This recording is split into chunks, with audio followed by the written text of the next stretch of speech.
A swamp creature as big as a man? The only thing that big in this neck of the woods is an alligator.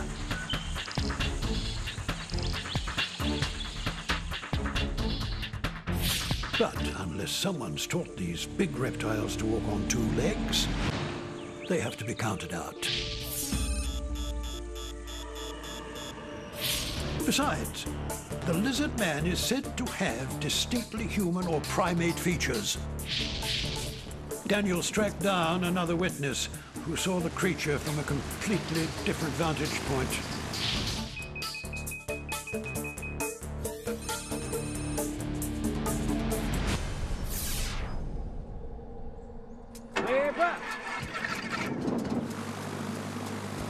Frank, can you just run us through what happened that day? I fly a spray plane and I was loaded, and as I turned around at the end of my runway, made my run up as I always do. And there's a point of no return on my runway because there's trees at the far end. And just as I started to lift off, this creature just simply walked across in front of the plane. And I couldn't throttle back and stop and take another look because I couldn't stop because I was at the point. Okay? And so I did go on right and I'd make a turn and come back, but I never did see it again. But it was bigger than a human. Never seen a human this big. It walked with a kind of a hump or lope, had a hump on its back. Don't really know how to describe this, but kind of flat face, you know. But it did look right at me, you know, and turned its head and continued to walk across the runway.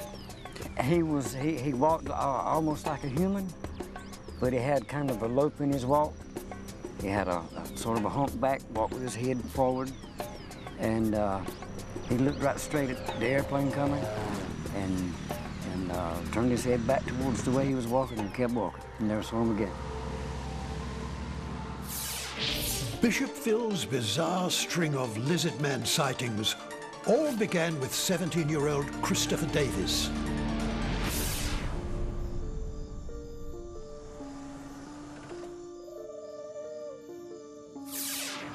It was 2 a.m.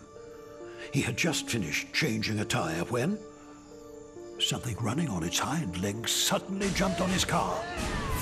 As Christopher tried to drive off, the monstrous creature started wrenching the door open, then jumped onto the roof of the car. Sounds like make-believe? He reported the strange encounter to the local sheriff's department.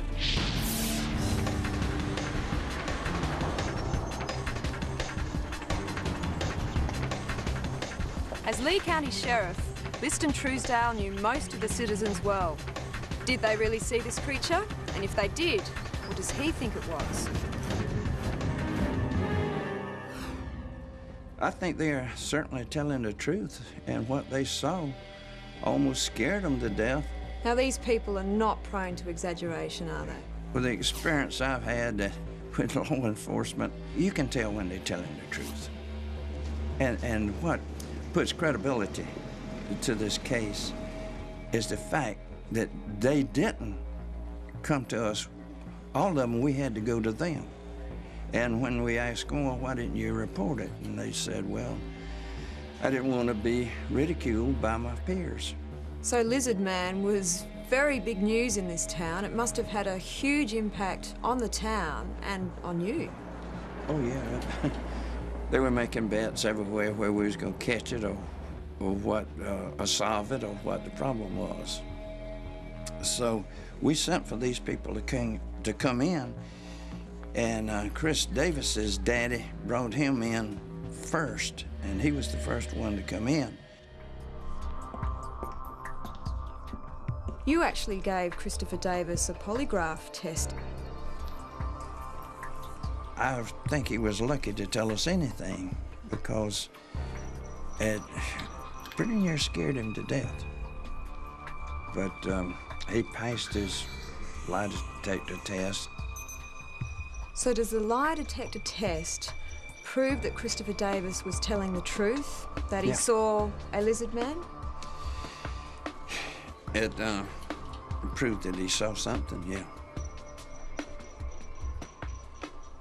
We were going to hypnotize him and put him under hypnosis. And but we never did it. And I'll be fair with you, I was glad to get rid of all this because it nearly worked us to death. Now, you mentioned that he drew a picture of the creature. How did he describe it to you? I couldn't believe what he was telling me. It was so far out. And I said, draw it. And he drew it. And we have the picture, the original drawing that he drew. The head looked like a human, but what was amazed me was the 3 fingers and the toed feet. When he drew it, I said, is that what you saw? And he said, that's exactly what I saw. I know that people, his peers, gave him a hard time. They even nicknamed him the Lizard Man. But as I wind up saying this, that I can't prove that there was anything out there, and I can't prove that there wasn't.